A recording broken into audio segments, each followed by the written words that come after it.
네, 오늘 시장이 다행히도 상승 마감했지만 반도체 종목들만 올라서 내 종목은 왜 안 가지 하시는 분들 참 많으실 것 같습니다. 종목 고민 있으신 분들 주저하지 마시고 아래 나가고 있는 전화번호로 지금 바로 연락 주시면 됩니다. 전화번호 02-2000-4919번이고요. 또 문자 메시지 샵 2034도 활짝 열려 있습니다. 여러분들의 많은 참여 부탁드리도록 할게요. 자, 그럼 바로 첫 번째 시청자님 모셔보도록 하겠습니다. 안녕하세요. 아이고, 예, 수고 많으십니다. 네, 감사합니다, 시청자님. 1등으로 채택돼서 영광입니다. 그러니까요. 축하드려요, 시청자님. 더 자세하게 예, 상담 도와드리도록 할게요. 네, 예, 오늘 어떤 종목 고민되셔서 연락 주셨을까요? 예. 조선 지자재 업종 일성이란 종목인데요. 네. 그 종목을 4,050원에 10%를 들고 있어요. 혹시 언제쯤 예, 들어가셨을까요, 시청자님? 산지가 몇 달 됐어요. 몇 달 정도 되셨고요. 예. 특별하게 이 조선 기자재 업체를 선택하신 이유가 있을까요, 시청자님? 아니, 그 종목이 유통 물량이 작고 대주주가 많이 가지고 있다고 그러고, 음, 갈 때는 잘 갔었거든. 4,900원까지 갔었는데, 그때 못 그러니까요. 팔았어요. 4,900원까지 보셨는데 못 파셨고요. 네, 예. 알겠습니다. 그럼 앞으로 전략 어떻게 해야 할지 긍정인지 부정인지 팻말로 먼저 들어보도록 하겠습니다. 세 분 예, 준비되셨으면 팻말 예. 들어주시죠. 네, 중립 두 분, 부정 한 분이 나왔습니다. 사실 예 대표님은 좀 그래도 대체적으로 긍정적으로 말씀을 많이 해주셨는데, 네. 우리 시청자님 좀 냉철하게 상담 도와드려야 될 것 같아요. 왜 부정을 들어주셨을까요? 이게 이제 조선 업황이 지금 수주가 되게 많으니까 아마 들어가신 것 같아요. 그리고 지금 조선 업황이 뭐 지금 나쁘지 않죠. 특히 뭐 최근에 암모니아선에 대한 수주는 굉장히 강하게 이어지고 있습니다. 그래서 이 부분에서 이제 그것 때문에 들어가신 것 같은데, 일성이 이제 아까 전에도 말씀을 하셨어요. 참 좋은 얘기 하셨습니다. 대주 지분율이 엄청 높아요. 근데 대주 지분율이 이렇게 높으면요, 오히려 주가가 안 갑니다. 왜 그럴까라고 궁금하시겠죠? 물량도 없으니까 잘 가야 정상 아닙니까? 누구 좋은 일 시키려고요? 그죠? 예. 진짜 대주주 지분율 되게 높은 회사들이요, 진짜 강한 모멘텀이 안 나오거든요. 그 실적, 진짜 완전 실적 우상향 모멘텀이 나와도 안 가는 경우가 많아요. 왜? 일단 기관들이 관심이 없어요. 왜? 물량이 없으니까. 자칫 잘못하면 대주주 좋은 일만 시킨다. 그리고 그 물량이 위에서 나올 수 있다는 부담감이 있는 거예요. 그래서 이런 종목들, 일성이 잘 못 가는 이유 중에 하나가 바로 대주주 지분율에 대한 부분도 분명히 존재합니다. 그죠? 그래서 일승보다는 케이프라고 있어요. 이 케이프가 케이프 투자증권을 가지고 있는 회사인데, 이거는 거의 조선 부품 중에서도 실린더 쪽 계통인데 거의 이게 독점이에요. 이게 오히려 장기 투자하기는 나아요. 안 그러면 조선주 쪽은 안 보겠다라고, 그러니까 대형 조선주 쪽만 보겠다, 암모니아선 쪽만 보겠다 하면 현대가 나아요. 현대, 조선해양, 그죠? 요런 종목들이 났습니다. 그러니까 현대, 잠깐만요. 현대중공업도 마찬가지고, HD죠. HD, 한국조선해양이라고 있어요. 이런 종목들이 오히려 낫습니다. 대형주인데 느리지 않나요? 대형주가 엔캠이나 뭐 이런 종목들 보면 안 그래요? 안 느려요. 그 시총이 높다고 느린 거 아닙니다. 그러니까 그런 부분들을 참고해 보셨으면 좋겠어요. 저는 이게 일승이 오히려 대주주 지분율이 높아서 못 가는 것 같아요. 그러니까 정말 조선 부품 쪽에 조금 장기 성장성을 가지고 있는 거를 잡겠다 싶으시면 K프로 교체 매매를 권해드리고, 아니다, 이 작은 회사 힘들다 라고 생각하신다면 HD 한국조선해양 이쪽으로 교체 매매하실 것을 권해드리겠습니다. 예. 네, 알겠습니다. 우리 시청자님 좀 힘드시겠지만 교체 매매할 수 있는 종목들 알려드렸으니까요. 잘 참고해 보시면 좋을 것 같습니다. 자, 그럼 계속해서 다음 시청자님 바로 만나보도록 할게요. 안녕하세요. 네, 안녕하세요. 네, 반갑습니다, 시청자님. 네, 네, 시청자님 네, 저희 국방전화 팬이에요. 네, 감사합니다. 네. 네, 시청자님 저희 원활한 상담을 위해서 TV 소리를 음소거로 해주시면 감사하겠습니다. 아, 네. 오늘 어떤 아, 종목 네. 궁금하셔서 연락 주셨을까요? 저 이스페타시스 네. 33,500원에 50% 갖고 있어요. 33,500원이면 조금 고점에 들어가셨네요, 시청자님. 그거 물 타서 그 금액 맞춰놓은 건데요. 계속 그냥 손절하려고 계속 기다렸었는데 31,500원에서 계속 떨어지고 그래서 네. 기회를 놓쳤어요. 기회를 놓치셨고요. 계속 네. 추가 매수도 하고 계십니다. 네. 우리 시청자님 걱정이 너무 많으실 것 같은데 저희 또 네. 팬이라고 하니까 자세하게 또 설명을 도와드리도록 할게요. 세 분 준비되셨으면 팬말 들어주시죠. 중립 2분, 긍정 1분이 나왔습니다. 그러면 긍정과 부정 의견 모두 들을 수 있게 손여로 팀장님께 한번 여쭤보도록 할게요. 오늘 같은 기판 관련주인 인터플렉스는 상한가를 기록했더라고요. 근데 같은 기판 관련주인데 이스페타시스는 오늘 1% 상승에 그쳤습니다. 우리 시청자님 그냥 지금이라도 좀 매도를 하는 게 나을까요? 네, 일단 뭐 비중이 뭐 10%, 15% 정도셨으면 긍정을 드렸을 텐데 비중이 50% 넘으셔서 중립을 드렸습니다. 그다음에 매매하실 때 이 관련 종목들이 전방 기업을 누구로 두고 있는지 이 부분을 체크를 해야 되고 분명히 좋은 전방 기업을 갖고 있더라고 하더라도 투자분들이 이쪽에 관심이 없으면 조금 기다릴 줄 알아야 된다. 좀 말씀을 드리도록 하겠습니다.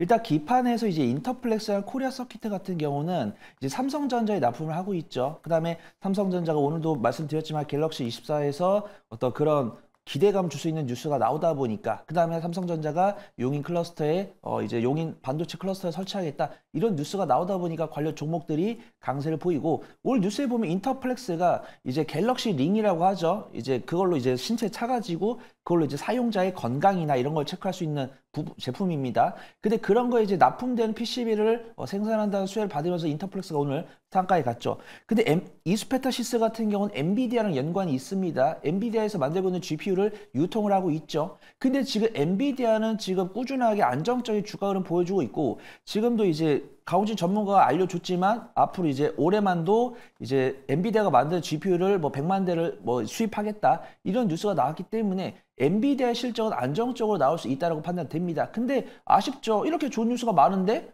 주가가 안 움직이니까 충분히 좀 매매를 하다 보면은 내가 매수해가지고 별로 생각도 안 했는데 갑자기 뉴스가 얻어 걸리면서 상승하는 경우가 있고 내가 보는 뉴스가 나왔음에도 불구하고 투자자분들이 집중을 하지 않는다고 하면은 집중할 때까지 기다리는 그런 좀 인내심 가질 필요가 있다고 판단되고 있고 전 엔비디아의 성장성을 의심하지 않기 때문에 이스페타시스도 반드시 일어날 수 있다. 그래서 좀 판단을 해보도록 하겠습니다. 수급동을 보면은 이제 외국인과 기관도 갈팡질팡하고 있습니다. 매수와 매도를 번갈아서 하고 있죠. 그다음에 거래 대금도 꾸준하고 주가 추이도 이제 박스권 내에서 움직이고 있습니다. 그래서 시청자분께서도 의지를 말씀해 주셨기 때문에 저는 좀 비중 축소를 한다라고 좀 말씀을 드리고 싶고요.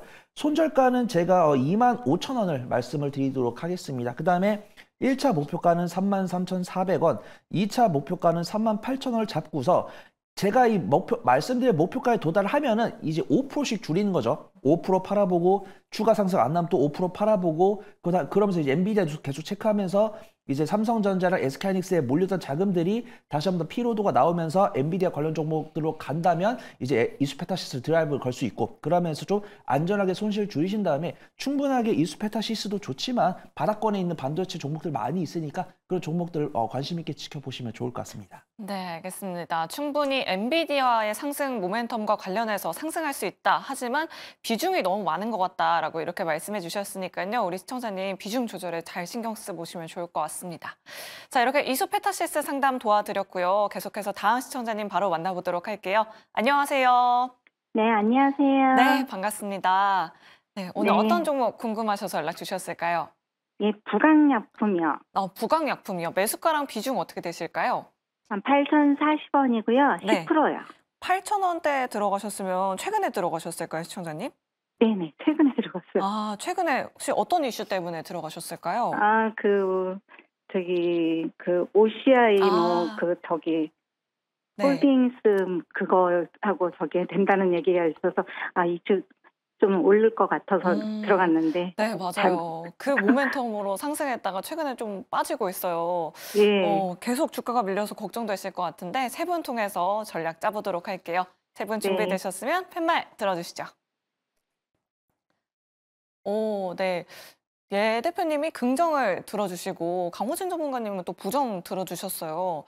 그러면 일단 긍정부터 먼저 들어보도록 하겠습니다. 부강약품 우리 시청자분도 너무 잘 알고 계시는데 OCI가 또 2022년에 지분을 좀 가져갔더라고요. 최근에 네. 이런 경영권 분쟁 이슈 있는데 네. 사실 주가는 계속 좀 빠지고 있거든요. 한미약품도 그렇고. 뭐 최근에 이제 많이 올랐다가 빠진 거죠, 사실은. 네. 많이 오르다가 빠진 거고, OCI가 이제 지금 뭐 적극적인 어찌 보면 M&A를 하고 있는데 OCI 사업 방향 구조가 조금 바뀌지 않았느냐 이렇게 저는 보여집니다. 표적 항암, 그러니까 지금 우리가 흔히 이제 앞으로는 어디가 좋아진다라고 우리가 이 방송에서도 계속 얘기했던 게 제약 바이오 업황이었어요. 그게 이제 무병장수에 대한 얘기였고, 그리고 이제 표적 항암에 대한 얘기였고, 그런 얘기들을 계속 누누이 강조드렸습니다. 그러니까 이제 이게 결국 인구층이 가장 두터운 이 지금 베이비 부머 세대가 결국은 이 초고령 사회로 가면서 은퇴 세대가 돼버렸고, 이제 초고령 사회 분위기가 형성되고 있고, 그런 과정에서 결국 돈을 쓰는 주 수요층은 이제 고령 인구가 됐다는 얘기죠. 그렇다는 것은 이제 OCI가 충분히 제약 바이오 업황 쪽에 관심을 기울일 만한 사항이 된 거죠. 그래서 지금 부강약품의 어떤 이제 그 지분 이런 부분들을 생각해서 이제 앞으로 이게 그럼 주목을 받을 것이냐에 대한 부분인데, 부강약품이 지금 그 모멘텀을 딱 제외하고 OCI에 대한 모멘텀을 딱 제외하고 보더라도 뭐가 있느냐면 표적 항암 치료제에 대한 부분이 있어요. 최근에 표적 항암 치료제는 이제 환자의 삶의 질 이거에 따라서 굉장히 관심도가 높아졌는데, 우리가 이제 흔히 이제 표적 항암이라고 아바스틴이라고 있어요.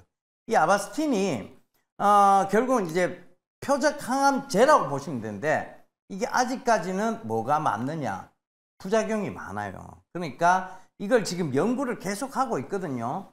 그러니까 이제 뭐 이게 주사로 넣는 게 아니고 이게 부작용을 없애기 위해서 경구용으로 지금 연구들을 계속 하고 있는 중이에요. 그러니까 이런 부분들을 참고해 보신다면 부강약품도 이 R&D를 지금 계속 하고 있고, 그리고 올해 제약바이오팡이 나쁘지 않을 것이라는 대전제 조건, 좋을 것이다라는 대전제 조건을 두고 본다면 여기서 부정적인 생각보다는 조금 만약에 여기서 더 떨어져 준다면 분할 매수를 해서 계속 비중을 좀 늘려나간다고 생각하시는 게 저는 더 나은 전략이 아닌가 그렇게 보여집니다. 이게 뭐 조금 뭐 빠졌어, 힘들어 이렇게 하시다 보면 주식 못해요. 그게 일희일비입니다. 그러니까 조금은 좀 긴 관점에서 급등을 노리고 들어가셨으면 사실 급락 나오면 매도예요. 그렇게 냉정하게 못 하셨다면 그 시간의 개념은 또 익스큐즈 하셔야 돼요. 내가 잘못했네. 그렇지만 나는 수익을 내고 나가야 되겠어. 이런 부분으로 조금 생각을 하셔야 될 것 같습니다. 아시겠죠? 자, 이렇게 정리를 해드릴게요. 네, 알겠습니다. 부강약품 오히려 본업을 더 지켜보자라고 이렇게 말씀해 주셨는데 그럼 부정적인 의견도 한번 들어보도록 할게요. 부강약품도 그렇고 뭐 한미약품도 그렇고 최근에 경영권 분쟁 이슈로 좀 급등을 했다가 계속해서 빠지고 있는 모습 보여주고 있습니다. 원래 자리로 되돌아가는 건지, 뭐 OCI와 지분 교환을 했지만 이렇게 주가가 빠지고 있는 이유가 뭘까요? 강호진 전문가님. 네, 이제 앞서 예 대표님께서 좋은 말씀을 해주셨는데, 제가 부정 의견을 드린 이유가 일단은 이런 OCI에 대한 지분 인수, 이 기대감으로 매수를 하셨다라고 했는데 사실 그 재료가 소멸이 되면서 급락이 나온 상태입니다. 그래서 그런 부분에 있어서 재료 소멸이 됐기 때문에 부정 의견을 좀 드렸고요. 게다가 이제 부강약품 같은 경우에는 과거에 이제 코로나 치료제 관련주로 엄청난 상승을 좀 보였습니다. 근데 이제 그러고 나서 사실 코로나 관련된 이슈가 완전하게 소멸하게 되면서 이 제약바이오 기업들이 이 코로나 치료제를 좀 만든다라고 했었던, 임상을 한다라고 했었던 기업들의 흐름을 보면은 아직도 회복 못하고 있는 기업들이 대부분이거든요. 근데 이제 부강약품도 마찬가지라고 좀 보여집니다. 게다가 부강약품 같은 경우에는 과거에 실적이 나오는 기업이었는데 그 이후로 점점 실적이 악화가 되더니 지금 이제 적자로 전환하는 모습이 나타나고 있거든요. 그래서 물론 제약바이오 업종 같은 경우에는 이 실적이 다는 아닙니다. 이제 임상 기대감이라든지 이런 것들로 올라가고는 하는데 사실상 뭐 파킨슨병 임상 이상이라든지 아니면 조현병 관련된 이슈가 있긴 하지만 아직까지 그 부분들을 시장에서 좀 부각이 되지 못하고 있는 상황이기 때문에 사실 이 기간이 얼마나 길어질지는 좀 모를 것 같습니다. 그래서 사실 뭐 중장기적인 관점으로 지금 바닥 구간에 위치하고 있기 때문에 뭐 기술적인 측면으로 봤을 때는 부담이 없겠지만은 아직까지 뭔가 특별한 모멘텀이 확인되고 있지 않기 때문에 그런 부분에서는 좀 부정 의견을 좀 드리도록 하겠습니다. 네, 실적 부진과 함께 뭐 재료 소멸로 볼 수 있을 것 같다라고 이렇게 말씀해 주셨습니다. 우리 시청자님 긍정과 부정 의견 모두 드렸으니까요. 잘 참고해 보시면 좋을 것 같네요. 자, 지금 많은 분들이 또 문자 메시지 유튜브 채팅창에 댓글 남겨주고 계십니다. 어떤 문자 들어왔는지 지금 바로 만나보시죠. 네, 스피드 문자 상담으로 넘어가 보도록 하겠습니다. 첫 번째 종목은 STI가 들어왔습니다. 27,300원에 16% 보유 중이신데 최근에 AI 반도체를 묶이면서 좀 급등이 나왔었던 종목이죠. 그러다 최근에 밀리고 있는데 오늘 마침 수익권으로 돌아섰습니다. 수익을 더 보실 수 있을지 잠시 뒤에 대응 전략 만들어 보도록 하고요. 우리 4811님은 신규 상장주 밀리의 서재를 들고 계십니다. 오늘 36,000원까지 올라갔었는데 과연 더 올라갈 수 있을지 상담해드리도록 할게요. 네, 다음 종목은 갤럭시아 머니트리입니다. 11,800원의 비중은 꽤 있으시네요. 50% 비중 들고 계시는데 계속 빠지기만 해서 어쩌나 고민입니다라고 문자 보내주셨습니다. 잠시 뒤에 꼭 상담 들어보시기 바랄게요. 네, 마지막으로는 9503님의 고바이오랩입니다. 최근에 비만 치료제 관련 이슈로 좀 급등이 나왔었는데 이후로는 조정 중이라 걱정되실 것 같습니다. 이 종목 13,200원에 비중은 10%이신데 꼭 상담 부탁드려요라고 문자 보내주셨네요. 그럼 오늘의 스피드 문자 상담은 강호진 전문가님께 바로 들어보도록 하죠. 네, 먼저 STI 보도록 하겠습니다. STI 같은 경우에는 앞서 말씀드렸지만 이 AI와 관련돼서 지금 메가 트렌드로 자리를 잡았고 그중에 이제 메모리 반도체 관련해서는 HBM이 대장이라고 볼 수가 있습니다. 근데 이제 STI 같은 경우에는 HBM 관련된 플럭스 리플로우 장비를 삼성전자에 납품을 하고 있는 기업이기 때문에 당연히 수혜를 볼 수밖에 없는 상황이고 또 최근 삼성전자나 SK하이닉스가 실적 발표를 했을 때 대부분 실적들 이 HBM이 이끌어줬었던 부분입니다. 그렇기 때문에 이번에도 SK하이닉스가 실적 발표를 하게 되고 거기서 또 HBM에 대한 실적이 좋았다라고 평가가 된다면은 당연히 HBM 관련주들이 올 수밖에 없다라고 좀 생각이 듭니다. 게다가 추가적으로 지금 차트를 한번 보시게 되면 24,500원 부근에서 계속적인 지지가 나오고 있거든요. 그 얘기는 사람들이 아직까지 기대감을 갖고 있고 이 시장에서 HBM을 버리지 않았다라고 해석을 할 수가 있습니다. 그래서 만약에 거래량 없이 이 지지선을 깨고 계속적으로 내려갔다라면 이제 사람들이 어느 정도 실망감을 갖고 매도를 한다라고 좀 볼 수가 있는데 여전히 지금 다 보유하고 있다. 근데 여기서 실적이 좋아졌다라고 평가가 된다면 당연히 올라갈 것이라고 좀 보여지고 있습니다. 게다가 앞으로 지금 HBM이 공급이 못 따라가고 있는 상황이죠. 그렇기 때문에 그런 기대감은 여전히 살아있고 또 HBM이 계속적으로 지금 매출 캐파라든지 이런 시장이 계속적으로 커지고 있기 때문에 조금 더 지켜보셔도 될 것 같습니다. 그래서 이전 고점 수준까지는 한번 지켜보시고 만약에 조정이 나온다면 아까 말씀드렸었던 24,500원이나 25,000원 정도 보시면 될 것 같습니다. 자, 그리고 밀리의 서재 한번 보도록 할게요. 밀리의 서재, 최근에 신규 상장주들이 바닥을 다진 이후에 폭발적인 상승이 나오는 그런 흐름들이 나타나고 있는데 밀리의 서재 역시 마찬가지입니다. 물론 시작은 지금 웹소설 관련돼서 상승이 좀 나오기는 했는데 어제 오늘 추가적으로 AI 관련해서 재료가 붙었습니다. 그러면서 상승이 나오고 있는데 다만 좀 아쉬운 것은 이전에 쌓여있던 매물 소화가 좀 필요해 보입니다. 그래서 이전에 상승 직후에 윗꼬리가 길게 달리고 그 다음날 음봉이 크게 떨어지면서 매물이 좀 쌓여있는 상황이기 때문에 오늘 저항을 받았었던 이 35,000원 구간을 돌파하느냐 마느냐가 중요할 것 같거든요. 사실 이 구간을 돌파를 하게 된다면 4만 원까지는 일단 열어두고 보셔도 될 것 같습니다. 근데 만약에 이제 추가적인 조정이 나온다라고 하면 사실 29,500원 이전 고점 수준을 지켜주는지 여부, 혹은 5일 이평선이나 10일 이평선 이런 단기적인 추세를 보고 가는 게 맞을 것 같습니다. 게다가 이 신규 상장주 같은 경우에는 한번 이 매도 흐름이 나오게 되면은 하락 추세로 전환하게 되면은 그 바닥이 어딘지 알 수가 없습니다. 그렇기 때문에 그런 부분도 좀 유의하실 필요는 있다. 이렇게 좀 말씀드리고 싶습니다. 그래서 단기적인 흐름 관점 내에서 좀 보시길 바라겠고, 사실 AI를 활용을 해서 뭐 책을 요약을 해준다든지 이런 기능을 가지고 있는 컨텐츠를 판매를 하는 겁니다. 그렇기 때문에 우리가 생각하는 이런 AI를 그러니까 생각하는 뭐 생성형 AI나 이런 관련 재료가 아니기 때문에 좀 빠르게 차익 실현이 나올 수도 있다는 것도 감안을 하시면 좋을 것 같습니다. 자, 그 다음에 갤럭시아 머니트리 보도록 할게요. 갤럭시아 머니트리 같은 경우에는 이제 비트코인 관련주로 많이 올랐습니다. 그래서 최근에 비트코인 관련해서 현물 ETF 승인이 나냐 마냐 이 기대감이 살아 있었고, 비트코인 같은 경우에도 23년도 연초에 2천만 원 하던 이 가격이 연말 가면 갈수록 6,600만 원까지 올랐어요. 그래서 3배 가까운 상승을 좀 보였었는데, 그 재료가 이제 소멸이 되고, 근데 이제 국내 같은 경우에 현물 ETF에 대한 승인이 거절이 됐습니다. 그러면서 재료가 완전히 소멸되고 실망감이 쏟아지게 되면서 지금 비트코인 같은 경우에도 5,600만 원 정도까지, 지금 1,000만 원 정도가 빠졌거든요.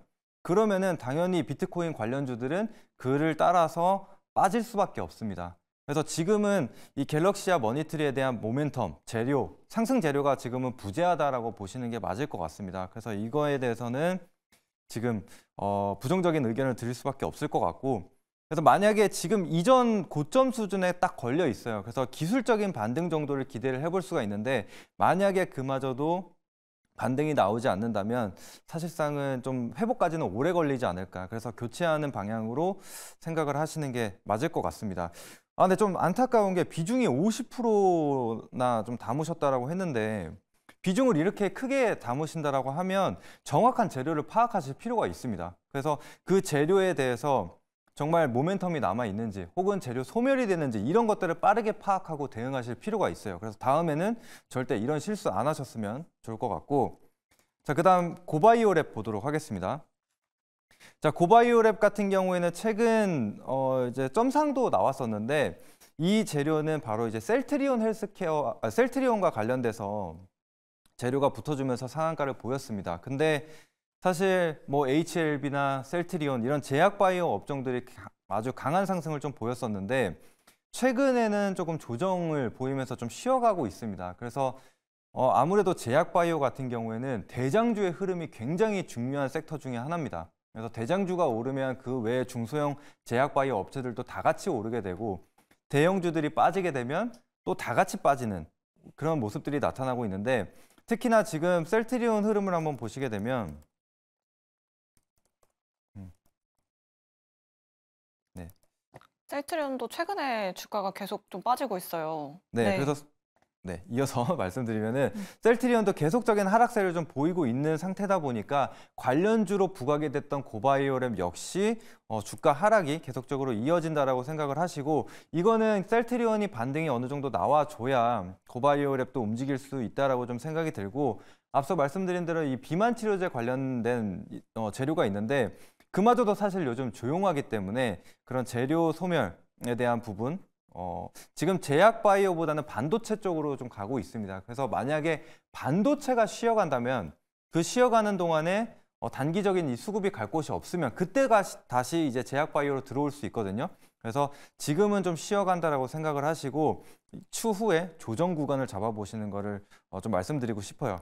게다가 지금 기술적으로 보면 대부분 이렇게 점상한가가 나온 종목들 같은 경우엔 조정이 나오더라도 이 점상한가 가격 밑으로 내려가게 됐을 경우 추후에 반등이 나오면 대부분 점상한가 가격 부근까지는 옵니다.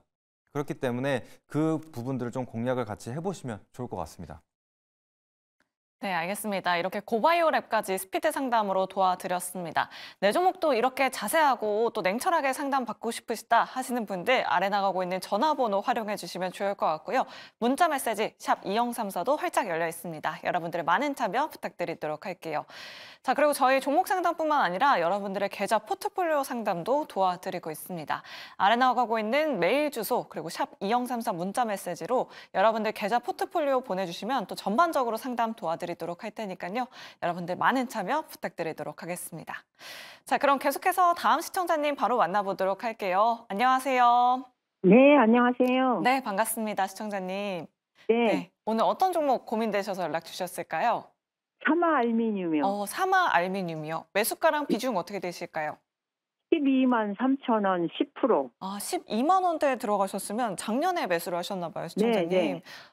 좀 오래 가지고 계셨나요?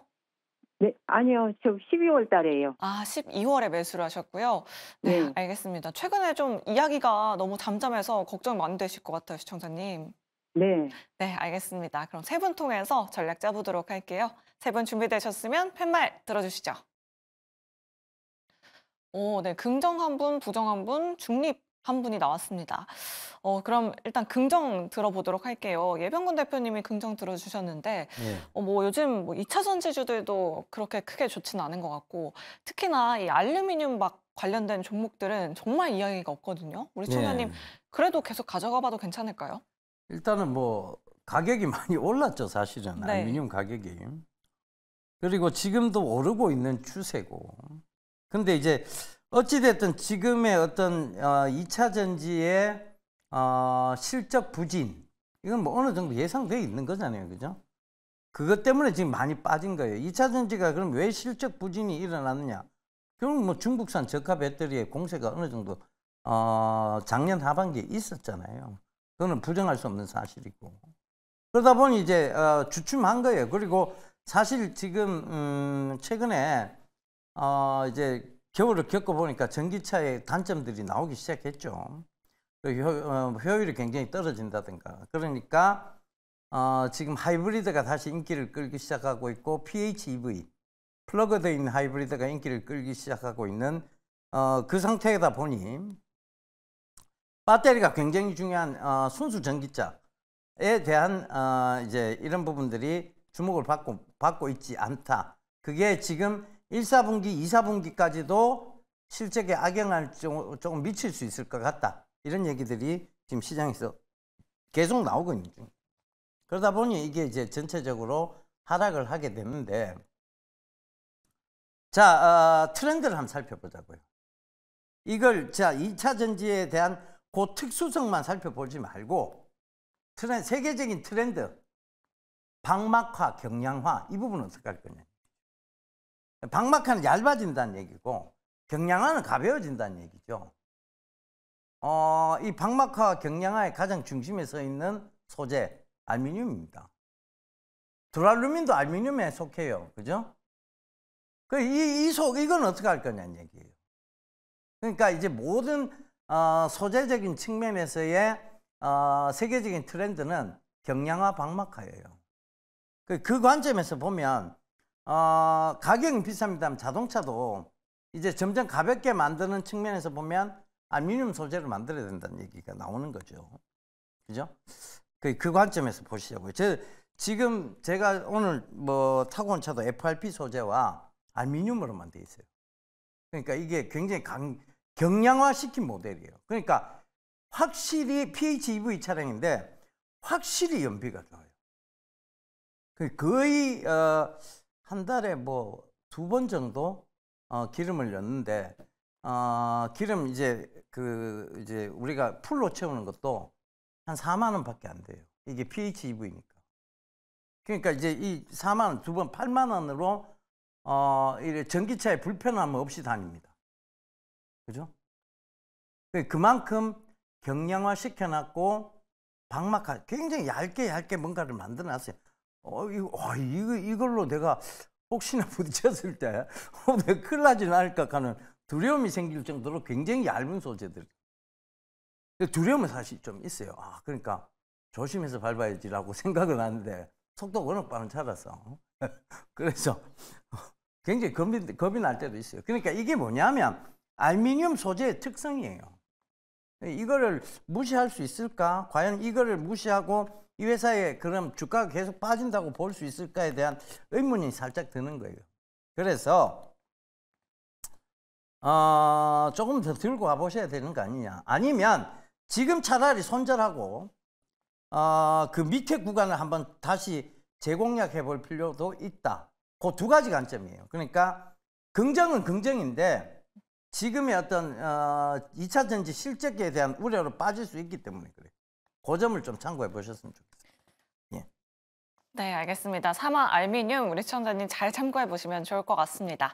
그럼 계속해서 다음 시청자님 바로 만나보도록 할게요. 안녕하세요. 네, 안녕하세요. 네, 반갑습니다. 네. 오늘 어떤 종목 궁금하셔서 연락 주셨을까요? 제가 효성첨단을 네. 그 추석 전에 매수를 했는데요. 작년 추석 전에요? 아니요, 올해. 작년, 네. 이제 작년이 네네네. 됐네요. 9월쯤에 예. 매수를 하셨나 봐요, 그러면. 예. 9월 달에. 네. 매수가랑 약간- 비중은 어떻게 되실까요? 44만 한 6천 원 정도에 네. 제가 좀 약간 올인을 해주세요, 100%. 그럼 비중을 100% 실으셨나요, 시청자님? 네네네. 네, 알겠습니다. 걱정 많이 되실 것 같아요. 그러니까 너무 네. 많이 빠져버려가지고. 그러니까요. 그동안 뭐 네. 32만 원도 갔다가 다시 또 올라왔다가 예. 정말 롤러코스터 장세 보여주고 있는데 과연 우리 그러니까요. 시청자님 어떻게 대응하셔야 될지 세 분 통해서 바로 전략 짜보도록 하겠습니다. 세 분 준비되셨으면 팻말 들어주시죠. 네. 그래도 긍정 한 분과 부정 한 분, 중립 한 분이 나왔습니다. 그럼 중립 의견 한번 들어보도록 할게요. 손여라 팀장님께서 중립 들어주셨는데 일단 우리 시청자님 비중이 100%세요. 효성첨단 소재 어떻게 하면 좋을까요? 네, 과연 비중이 100%이신데 제가 긍정적인 말씀을 드릴까요? 위로의 말씀을 드리도록 하겠습니다. 효성첨단 소재 이렇게 보시면 좋을 것 같아요. 어떤 산업을 대비를 하기 위해서 준비를 다 해놨는데 나의 물건을 사줄 나라가 많이 궁핍해졌다. 그렇게 보시면 좋을 것 같습니다. 일단 효성첨단 소재에서 만들고 있는 화학소재나 이런 것들이 어떤 탄성이 강하거나 가벼우면서 단단한 우리 대표님 차에 쓸만한 그런 제품들을 만들고 있는데 이 제품들을 사는 국가가 중국입니다. 근데 중국의 경제 수준을 알겠죠. 지금 많이 굉장히 힘들어가지고 몇 경기 부양책이 나오네. 여기서 뭐 금리 올리면 경기 침체 오네. 이런 것들이 올 것 같으니까 시진핑 주석이 경기 부양책에 대한 강한 이야기를 못하고 있네. 이런 부분들이 있습니다. 효성첨단 소재가 2021년에 굉장한 실적을 보여주었는데 이때 아마 이제 레깅스 기억나실 겁니다. 우리가 2020년에 코로나가 터지면서 다들 운동을 하다 보니까 홈트레이딩을 하다 보니까 효성첨단 소재랑 효성 TLC가 엄청난 실적을 보여줬죠. 그 다음에 효성첨단 소재에서 만들고 있는 가벼우면서 단단한 소재들이 대표님 차이도 들어가지만 뭐 우주선이나 이런 쪽에도 들어갑니다. 그럼 그쪽에서 이제 우리가 수입을 해주기로 했었는데 대부분의 수입국가 중국인 거죠. 근데 그 중국이 원래 이만큼 수입을 해주기로 했는데 자신들이 호주머니가 없다 보니까 수입을 못 해주다 보니까 실적이 조금 깎인 겁니다. 그렇다고 해서 뭐 적자 전환된 건 아니고요. 이런 수요가 둔화가 되다 보니까 원자재 가격이 러우 사태로 인해서 가격이 상승했다가 러우 사태 이후로 경기가 빠르게 회복되지 못하다 보니까 경기 침체로 가는 거죠. 그래서 이런 물품들을 수입하기 위해서 좀 화학 동향 사이클을 좀 체크를 해봐야 된다고 판단되고 있고요. 비중 100%이시고 손실폭이 꽤 크시니까 조금 뭐 단기적인 대응보다는 좀 중장기적으로 보자 이런 말씀 드리고요. 효성첨단 소재가 좀 단기적으로 이 경기 업황을 본다고 하면은 우리가 호주머니가 힘들 때도 있지만 이런 것들을 인구하고 견뎌내면 다시 경기가 정상화된다고 하고 우리가 우주항공이나 뭐 차량 이런 것들이 판매가 잘 되면 효성첨단 소재가 만들고 있는 소재도 잘 팔릴 테니까 그때 청산을 해보시면 좋을 것 같습니다. 어떤 단기적인 관점으로 빠르게 꺼내기는 어려우시겠지만 중장기적인 관점으로 보신다고 하면 얼마든지 조금씩 꺼내실 수 있다고 판단되고 있고요. 어떤 수익 청산보다는 약손실권에서 정리하신 다음에 포트폴리오 다변화를 권해드리도록 하겠습니다. 네, 알겠습니다. 시간이 조금 걸리겠지만 약손실권에서 좀 빠져나오시길 바라겠다라고 이렇게 말씀해 주셨습니다. 우리 시청자님 투자 판단에 많은 도움 되셨길 바라보도록 할게요.